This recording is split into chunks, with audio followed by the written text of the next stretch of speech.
and integral of log x upon x plus 1 whole square dx. Let's come and solve this question. So here, which is uv dx u of v minus derivative of u into integral of v dx. So here, the first term is, by the Euler rule, the first term u is log x and the second term is 1 upon x plus 1 whole square.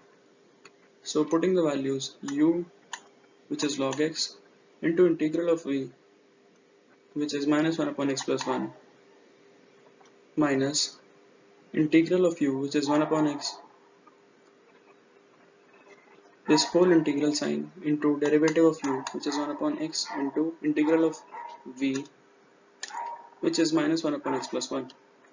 So multiplying this, we get minus log x upon x plus 1, and solving this, we get 1 upon x dx minus 1 upon x plus 1 dx. So this term remains as it is. 1 upon x integral is log x, and this inverse can be written as minus log of x plus 1. Now this term remains as it is, and we know that when log is negative, it can be divided. Plus C, which is the answer. Thank you.